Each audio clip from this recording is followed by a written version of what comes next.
Welcome everyone to another episode of Dogs Down South. I'm your host, Ted Turner, and we are continuing our summer SEC preview tonight. But before we hop in, I think I want to start tonight with some of the hottest news that I'm sure everybody's heard about. But have we really looked at this in the layers that it has unfolded under, right? Brendan Sorsby, right? Texas Tech quarterback. The big news Monday was that the judge's name was Ken Curry of the 99th District Court in Lubbock County, Texas. Per se, made the wrong kind of history, I would say. If he was going for it, I don't know if he hit it maybe out of the park like you wanted to, but so if we haven't heard and been under a rock, he allowed Texas Tech's transfer quarterback to become the first known athlete in a major sport to admit to gambling on his own team at Indiana University in 2022 and still be allowed to continue playing that sport. Apparently, Curry believes that the harm caused to Sorsby, he would be deprived the ability to benefit from the elite coaching, training resources, camaraderie, and regime that only being a member of Division I college football can provide. And he believes it's more damaging and will cause more long-term effects if he can't be a part of that and be on his own team. But I would venture to say that setting a precedent that someone can bet on their own team, the cardinal sin of being an athlete, whether it's pro or you can pretty much call college sports pro now that NIL is around, and receive zero consequences besides missing games against Abilene Christian and Oregon State, but he'll be there for the Big 12 opener against Houston, is absolutely inexcusable, right? College. Okay, let's dive in a little bit. College is supposed to be the second tier of growth and development for young men and women. It's supposed to give them a little more independency, start to make decisions on their own, learn more key skills in the areas that they want to learn to grow into whatever they want to be in life, right? But I don't know if we are giving them what they need at this level anymore. Meaning sports is only a part of college. Okay. And I know the good news is that we all love college sports. The bad news is that it's still college, right? Kids are trying to go get a degree. Some people go into debt years and years and years to get the type of degrees that some of these student athletes get that they get for free. And that some don't take seriously, and some don't even use the money that they're given or the degree that they're given to go on and do anything else other than not show up to class, play football, and focus on going pro in the sport they want to, which they totally can, right? But in the end of the day, we're doing them a huge disservice by letting them go, oh, by the way, we're supposed to be teaching you these things, but really what we're teaching you to do is how to get by in life when maybe your word is a little bit bigger, there's a little bit more money involved. Man, I can't tell you how many opportunities we had with this situation. Not trying to hurt a kid, right? Obviously, he's going to get help, and he needs to get help, and the university should help him. They've committed to him in way more means than football. They've committed to him as a person, and they should commit to getting him help. But not at the expense of looking and going, the only thing that's going to help him is play football, right? And you look at some of this stuff and you go, what's such a big deal, right? Let's hop into that, and then we're going to talk about Colin Cowherd and Josh Brooks and some layers of this whole thing. But when you look at Sorsby, Sorsby placed 40 bets on Indiana football while still underage and approximately $90,000 in sports wagers using other people's sportsbook accounts, and will be back in time for the Red Raiders Big 12 opener against Houston. That's the huge get right here. Listen to that, right? You look at Pete Rose, who died before the sport would even forgive him for betting on his own team. But a Big 12 quarterback, 2-game suspension. What kind of precedent are we set, right? Former Iowa defensive tackle Noah Shannon. This is a story that may be out of nowhere. You may not even know who this guy is. Saw his college career ended because he placed one legal bet on his school's women's basketball team believed to be for less than $100. Less than $100. Okay. So let's look at another layer of this. So Georgia, where does Georgia come into this? Josh Brooks, AD, University of Georgia. I love Josh Brooks. And what a great job he has done taking over the reins and things he has brought to Georgia and how he's extended his footprint on the University of Georgia and the SEC as well as all college football has been incredible to see. But he said it and he quoted it. He said, somebody has to lead through this. And this is a time where I feel like we need to step up. And I personally, as an AD, need to lead. So he goes, there will be none of our sports teams will be playing Texas Tech. We're not doing it. Doesn't matter what sports. It doesn't matter if it's equestrian, swimming, track, football, basketball. We're not playing Texas Tech. Okay. A little bit later on, Nebraska comes out. And then you hear these murmurs of all these other schools that are like, well, maybe we should play them. You know, you got Big 12 teams talking about not playing them. The NCAA has come up and said they're not done. They're actually filing another injunction, that's what you call it, back towards this judge here in Lubbock to try to. I think the NCAA really feels like with this now, this is the biggest punch in the gut, right? You look at everything that's going on with eligibility purposes, playing 5 years and 6 years, and all these things going on with NIL and the mockery that NIL has made the college football sport already. When you look at some of this stuff, I think you see the NCAA trying to get back and garner some of the respect that it feels like it's lost. So Josh Brooks steps up, right? And then obviously from there, Josh Brooks and Georgia become a target from this, right? So let's talk about why now Georgia has become a target in general. So Colin Cowherd, right, comes out and he tries to hit Georgia dead where it hurts. Okay. Now, why is this great for Colin Cowherd? Number one, never had any respect for him. I think he preys on sports banter to create narratives that are negative, and he tries to get clicks, likes, follows, and just like everybody else does. But the way he goes about doing it is in a way of dragging sports and college football teams rather than reporting on them.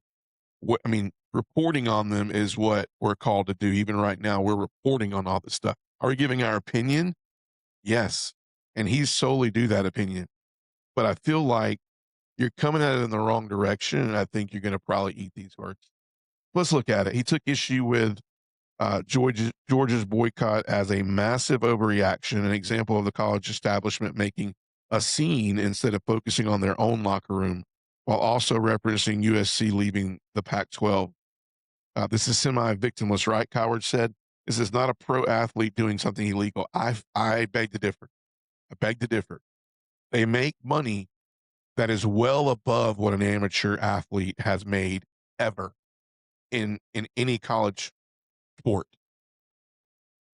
Athletes are making more money than they have ever made in college sport, whether it was under the table or above the table.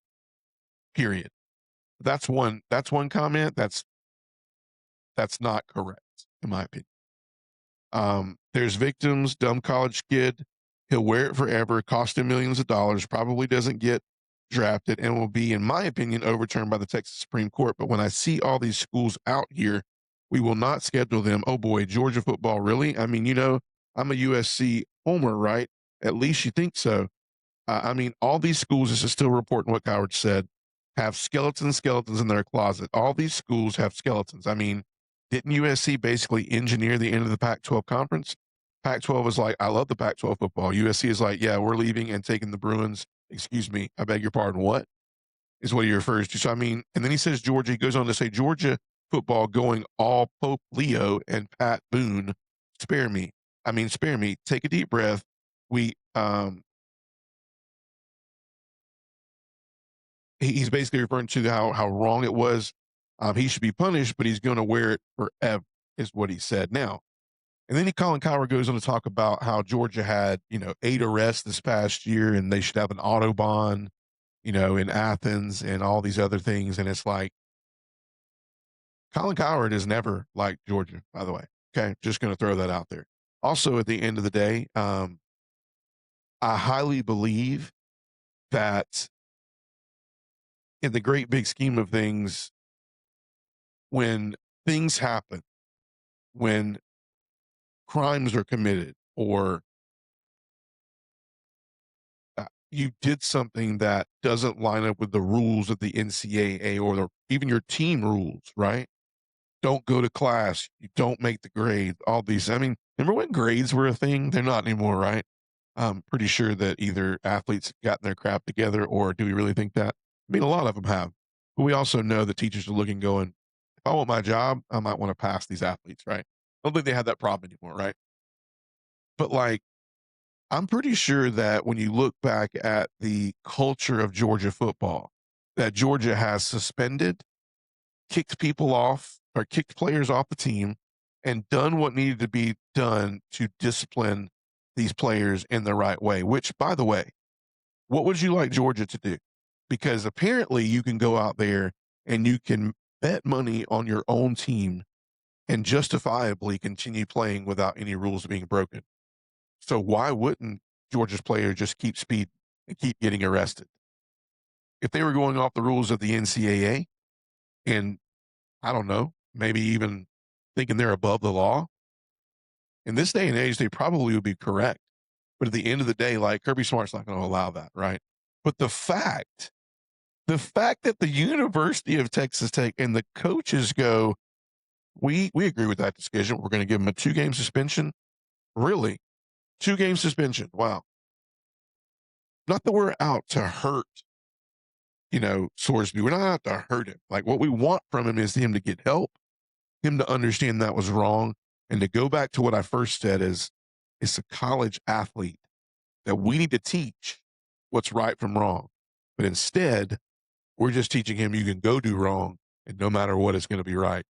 I think it's a crock of crap.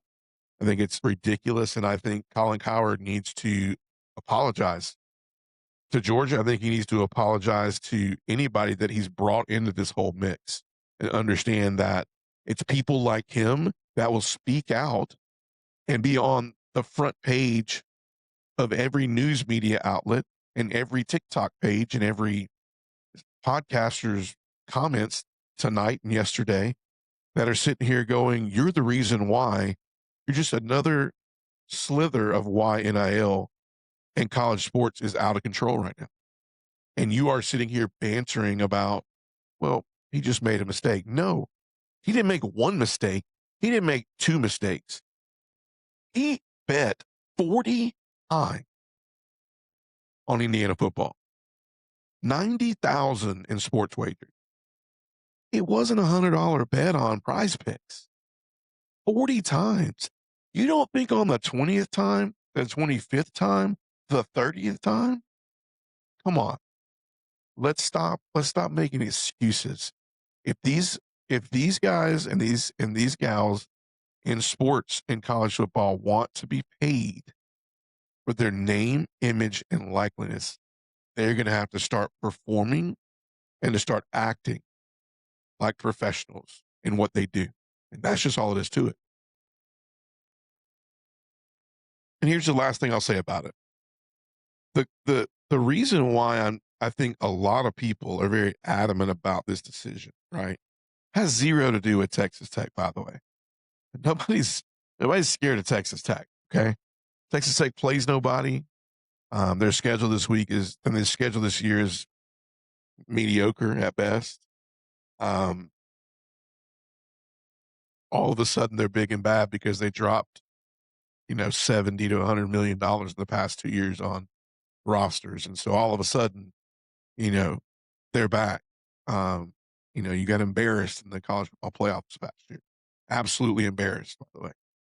But the biggest thing is that this this is the potential of being something that threatens pro sports leagues where they don't take it seriously anymore. That they can't ban players. I mean, some of this, some of these guardrails that have been set up in pro sports have literally been so that like we can have the integrity of the sport still there, right? I mean, how would you like to know that you go out and you play a game tonight and you lost? You really don't know if you lost because somebody had a bet out there. I mean, did Jeff miss 4 3-pointers tonight on purpose, or was he just having an off night? How do you know, right? And if I'm a coach, it's like, what are we doing anymore? I mean, we're talking about team chemistry. We're talking about winning basketball games. We're talking about winning baseball games. But at the end of the day, I don't know if I don't know if Craig is I don't know if he struck out 4 times tonight because he's in a slump or because he needs to make sure and make that money so that we lost tonight so he can make that money on that game. And Craig may have only bet 1 time, 2 times, 3 times. But do you honestly think 40 times, you think this guy made a mistake? I think he knew he was getting away with it. And I think he did it again and again and again and again. And he never thought he would get caught. And he got caught. And now the repercussions from it are, by the way, we were not gonna play you much anyway in these games. So you'll be here for Houston. Cool, cool. It's a joke. This is a joke. It's not funny. It's killing college football. I never, ever thought I would be sitting here listening to judges in counties make decisions about eligibility of college athletes. Don't we have enough on our plate that we're jacking up right now in the world? We don't need to be butting our heads into NCAA sports. Period. Ridiculous, and I'm done with it. All right, let's hop in. One more strategic little sidebar to hit tonight before we hop into a couple of teams to continue our SEC summer preview. A lot of talk around college football and the SEC about Georgia and even fans, right? Talking about concerns about this 2027 class and the fact that Georgia's, was as low as 20, I think it was 23 or 22 before the end of last week. But obviously had some wins, right? Biggest recent win was landing Colton Nussmeier, a highly regarded Texas signal caller. You might know that name from former LSU quarterback Garrett Nussmeier. Many recruiting analysts believe this commitment could help Georgia tremendously, attract more elite offensive talent over the next year. So this is a big get for for Georgia. So that moved it up to, I think that moved it up to 13th nationally. And weirdly enough, they're sitting at 13 commits, including several highly regarded in-state prospects continuing. Kirby's strategy is locking down Georgia talent, right? He feels like if he can lock down Georgia talent, no matter how many stars are behind them, he feels like he can bring them in. And any of these kids who have the heart and the willingness to go out there and work hard, he's betting on coaching, and he is strategically using NIL money to give it to people who want to be at Georgia. You've seen that time and time again. He hasn't butted his head into some of these high dollar meetings. And some of you might say, are we at a point where the GM topic needs to come up at Georgia, right? Georgia, one of the few SEC schools that doesn't have a GM, and Kirby continues to work and do that part himself.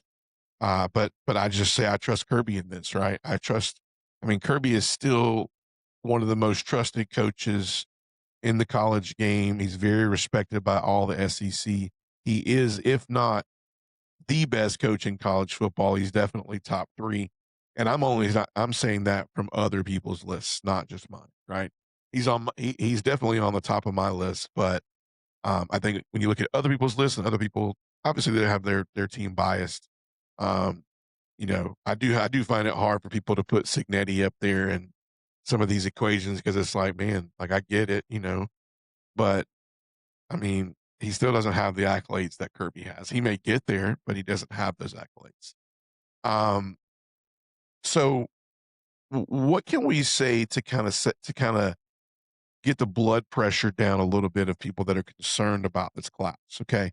Number one, you know, Georgia hosted a lot of major recruiting talent the past few weekends. Numerous 4 and 5 stars were on campus. JJ Mayfield, Tyler Alexander, Carlos May.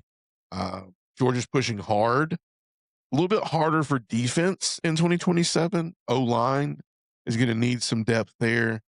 And Georgia's trending upward, but you know, Georgia's never been the type, and most of these times these people these teams in the top 10, one 5 star, one 4 star flips, and they go from 2 or 3 to 9 or 10. So it's just all about like what you have already bet on, and also you don't have any LOIs yet. You don't have any letter of intent yet. So everything that's being bet on right now and called, oh well, so and so is number one in recruiting. Well, yeah, until they sign, that's not locked. That's just a projection, right? But several of all these recruits reportedly left Athens the past few weekends extremely impressed. Kirby and his staff and the University of Georgia they just get it when it comes to getting players on campus. They believe if they can get you on campus, they can get you signed. Okay. Now, in the in the in the for the sake of the NIL and the era of NIL, it's a little less guaranteed. People can swoop in at the last minute, and people are wondering why we had a kid that committed to Florida State despite having an offer from Georgia. Several recruits going to Texas, Alabama, Ohio State, Oregon, you know, and you know they're recruiting Georgia big, but at the end of the day, too, like a lot of them are getting they're just extremely high dollar amounts to get offers to go to these schools. They haven't signed anything, right? Um, but you got to look at when Kirby wins these in-state battles. And I'm going to pronounce these names, probably butcher them, but two big gets, Joakim Gouda and Oyalawala Tawo show that Georgia's still dominating many of their in-state prospects. Gouda, if I'm calling him right, is a very highly talented. How Georgia will use him, whether it's at an edge rusher or a linebacker, probably a linebacker, is going to be huge. But at the end of the day, I mean, the biggest recruiting question right now is whether Georgia can recruit at an elite level still, if they're still doing it, and they are, and they can. The question is whether Georgia can reclaim the clear-cut number one recruiting spot and continue to compete with Texas and Alabama and Ohio State, Oregon, who are spending like heavy NIL dollars and making, life harder on everyone out there. It's not just Georgia, right? I think Georgia's still recruiting at a championship level. I think we're still going to be competitive. I think we're going to be fine. So, to answer your question, like, little slow start. But also, Georgia I think they're in a year where they're recruiting more, cupboard based talent. How do they rekindle the cupboard, but also not go after some of these guys that they got to go after because you can't turn down a 4 or 5 star blue chip recruit that you can get on campus and get on your roster. All right. So moving on. Obviously, this is we have hit me and Fish hit um we hit Kentucky last week and we hit Auburn last week, and then a couple of weeks back I kicked everything off and I started off with Mississippi State as well as Missouri. So tonight we're going to cover a few teams, starting with the first team we're going to cover is Arkansas. Now, Arkansas happens to be the first SEC opponent for Georgia this year. So they open up SEC play on the road in Arkansas. Now, Arkansas obviously coming off a little bit of a lot of wild stuff in the offseason. So Ryan Silverfield, okay, he's been called Silver Fox, Silverstone, um, you name it, I've heard it. But Ryan Silverfield is his name. He comes over from the University of Memphis. And this is a team that is only bringing back about 25 to 30% of overall productivity that they had last year. Okay. Um, it's a rebuilding year. As much as Ryan Silverfield wants to say it's not, it definitely is a rebuilding year for Arkansas. When you look at Sam Pittman, when you look at Bobby Petrino, and when you look at what, in my opinion, I think that they did a really good job with the past few years and just weren't able to just put it all together and win games. I think when it boiled down to it, I think it was missing a little bit of a tick of discipline throughout the entire team with Sam Pittman, who may have lost some what's the word I would call for it? He may have lost some, I don't know, positive momentum the last couple years because he knew his job was on the line. He knew he was on everybody else's hot seat conversations, and you could tell it was getting to them, right? And then not to mention on the top of that, you look at a defense who continue to struggle and be at the bottom of the SEC in about every single statistic on defense that you could possibly fathom. Will not help the equation. But this will be a team this year that's going to have a lot of new names. Arkansas is going to be looking very closely and trying to figure out if they can find some mojo. Um, so sports writers around have them ranked 59th overall in the SEC. Most sport writers have them at dead last. I, for some reason, I think I had Mississippi State dead last, but I think maybe I'll go back and I'll rekindle this because when I made my list, maybe I was maybe asleep, but I do think that this Arkansas team is way less talented than Mississippi State. So this is going to be my bottom of the cellar SEC team this year, Arkansas. I have a feeling it's going to be hard to find wins for Arkansas. Very hard to find wins. But let's talk about some returners that are coming. So on offense, you look at KJ Jackson taking over, the talented sophomore, taking over at the quarterback position for Arkansas this year. Some other big names, CJ Brown at wide receiver. A lot of these names are new names to to Arkansas in general, because a lot of this roster turned over when Sam Pittman left. Also, you look at Jaden Blatt, big tight end, big junior tight end. Names to realize on the offensive line: center Caden Kittler, and then Kobe Branham, the right guard. When you look at defense, Quincy Rhodes Jr. stands out, the big defensive end, 6'6", 277 senior. If you have some positive momentum, the defensive line is returning a lot of depth from last year. A lot of there's a couple seniors, couple juniors on this line.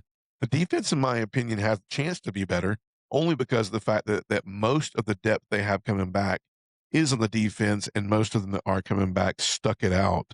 And there are a lot of juniors and seniors that are going to be starting on this defense. I mentioned Quincy Rhodes Jr., the big defensive end.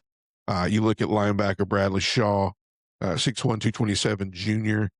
But a lot of these names are names that you just kind of scratch your head and you go, man, I don't know a lot. I don't know a lot about this, right? Top newcomer Chris Marshall. Um, you know, I've always said this for Arkansas. And it's what they've been missing in the past few years is it's like a big receiver connection they can have, right? And this name Chris Marshall comes to mind.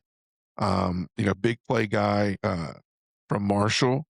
Had some disciplinary issues that happened at Ole Miss as well and Boise State. So he's moved around, right? But he is a name, athletically you look at and comes in, if he has everything together, can make a huge difference. But this is going to be a team this year that's just going to be trying to find their way, right? You do look at NIL, and a lot of times you look and you go, man, it's a very opportune time with with NIL to have coaches come in and have these new teams and go, well, I can just go out and buy me a new roster, right? We no longer have to go out and figure out how to make recruiting better and get our name out there and win some games so that we can be trusted again to if you come play for the University of Arkansas, you know that you're going to win X amount of games, go to a bowl, possibly vie for an SEC championship. Well, no, that's not really that's not really the pageantry of college football anymore. I would tell you that Jerry Curtis went to play for Vanderbilt for playing time and money. So lots of money uh, and promises, a lot of promises. And I have a feeling that if Vanderbilt didn't promise everything to them, they wouldn't have gotten him. And I got a feeling they knew if they didn't start him this year, he wouldn't hang around long. So they're hoping to just go ahead and put the miles on him. But what they have to be scared of is if it all fails and he goes, maybe I'm out of here. Let me see if I can go get me if I go get with a quarterback whisperer for my junior year, and then go blow up somewhere my senior year, and don't and win big games for another team out there, but not you, and then go to the NFL based off of that resume and not Vanderbilt. But Jerry Curtis, not to talk about Vanderbilt because we're not talking about Vanderbilt tonight, but um, that's kind of where NIL is and what we're doing. So when you look at Arkansas, you look at last year's schedule, it was tough, tough, tough to find a win last year, right? Um, you know, they were able to beat Alabama and A&M, Arkansas State, but then they went in and they played Ole Miss close. They lost to Ole Miss, but played them close. Lost at Memphis, but played them close. Notre Dame struggled. Tennessee close, played them close. Texas A&M played them close. A lot of close games last year, but just couldn't produce wins. But I feel like those games were close because I feel like Pittman and Petrino were feeling a little bit of the top end of what their recruiting looked like. They were dealing with a lot of much better talent that had grown a little bit after year one of some of them coming over to Arkansas in the portal.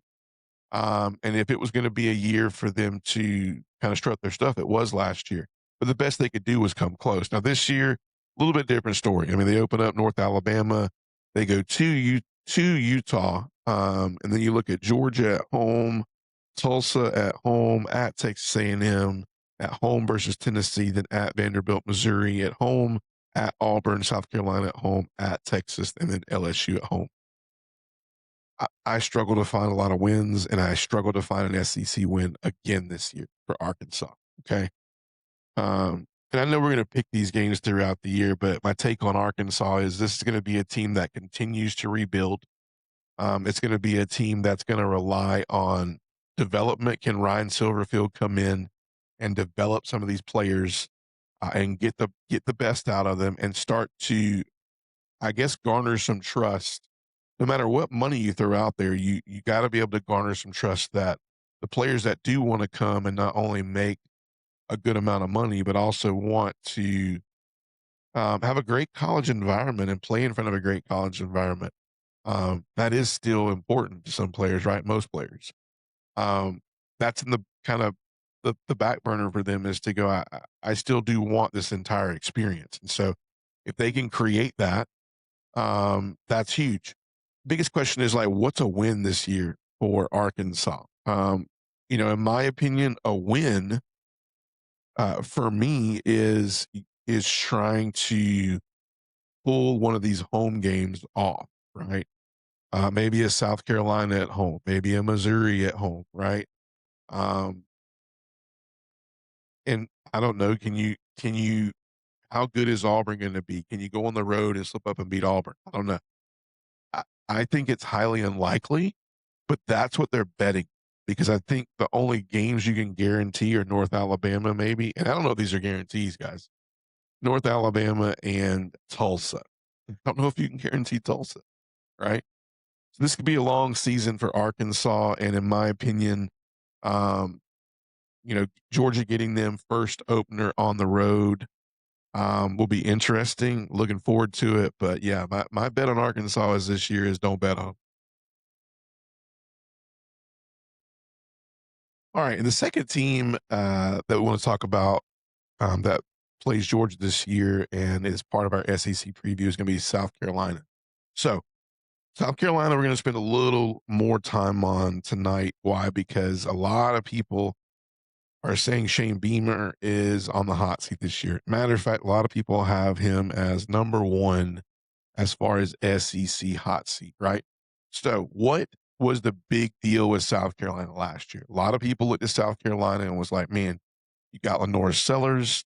A lot of people look at Lenore Sellers as one of the most uh, talented quarterbacks in all of college football. I mean, I think he has freakish athletic skills, really strong arm, good, great size for a quarterback that has some legs on him. So prototypical, dual threat guy coming in possibly to the NFL as early as next year, right? So I think one thing South Carolina wanted to do immediately was to go, all right, how do we bolster this offense right off the bat? They go out. Shane Beamer gets Kendall Browse from as their OC from Baylor, if I'm not mistaken. And so immediately that's a huge get. And then all the bad news starts to break out. They went out and they got Jacarius Peak. They went out and they really spent some money on NIL with this offensive line to only have a few of them go and participate in intramural or just team building sports, and some of them getting injured, and not a lot of information coming out about these particular players. Why? Number one is because either all is going well, or we don't want to hear all summer long and through media days and coaches meetings that, here we go again. South Carolina is pretty much, by the time they get to game 4, Shane Beamer won't be their coach. And that could still happen.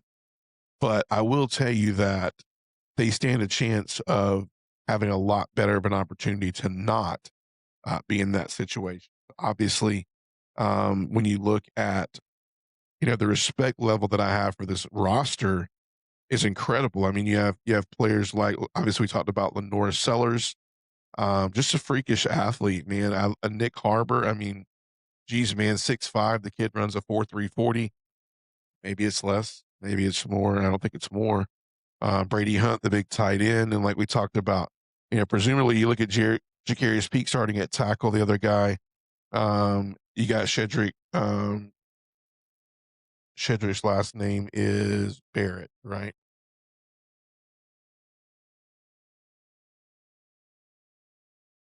Yes. And so you look at this line, these are two guys they went out and got. They rekindled this line because this line, this was a lot of the reason why South Carolina was held back last year, right? Um, I mean, Lenore Sills was running for his life, you know, the whole time. And then obviously flip to the defense, the big name that will come off the board this time next year. Well, I should say this time, but a little earlier this time next year will be Dylan Stewart. He's going to be he's poised to have a great year this year. You got J.R. Johnson, you got Justin Obuconway. I mean, I don't know if I pronounced that name right, but you look at Peyton Williams and then Judge Collier. So you look at this team from top to bottom, and they have so many weapons. In my opinion, I think South Carolina. I mean, you heard Shane Beamer though, man. He's like, we're a playoff team. We can get it all together. We're a playoff team. Unfortunately for South Carolina, I don't know if that's true. Nationally right now, they're ranking 44th amongst a lot of the outlets, and they're picked to finish around 13th. I think Lindy's has them at 13th tied. And then I think Athlon has them 11th or 12th. I'm not sure. But as we look at the schedule, even with all this talent, it's just hard to find some of these SEC wins.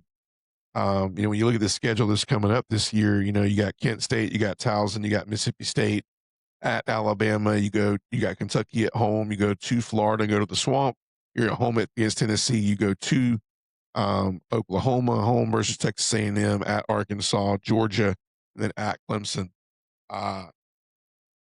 Man, this is it's just a daunting schedule. Like, I'm finding it hard to get more than one win in SEC play.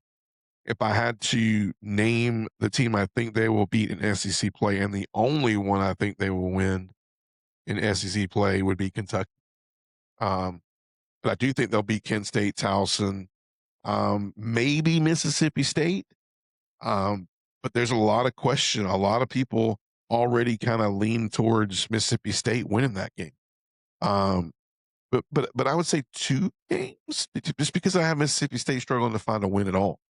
I would say 2 games, and the reason being I like this defense against Mississippi State, and so and then at Clemson, who knows?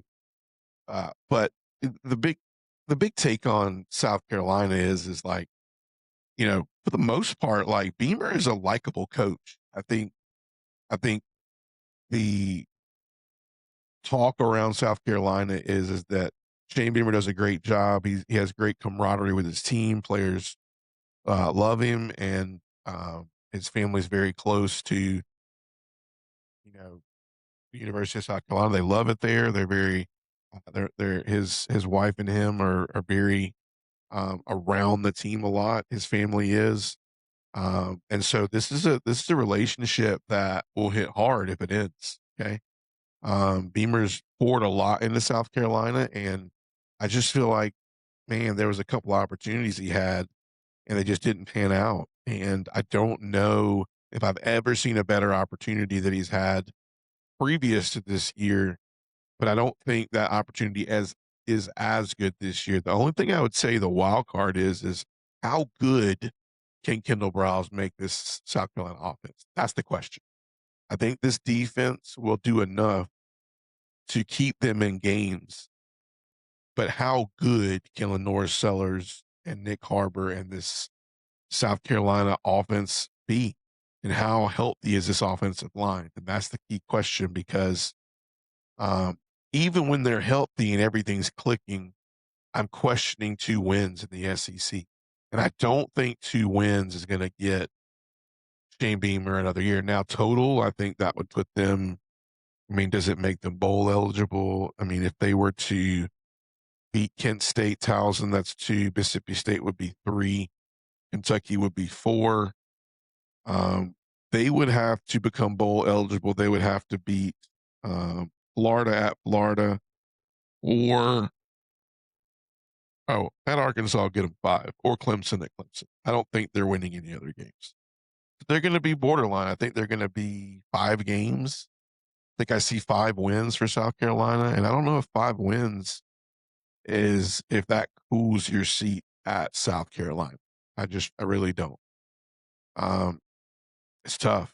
It's very tough, and the SEC is daunting this year, especially going to a 9-game SEC schedule. And it's not going to be easy. It's not going to be easy at all.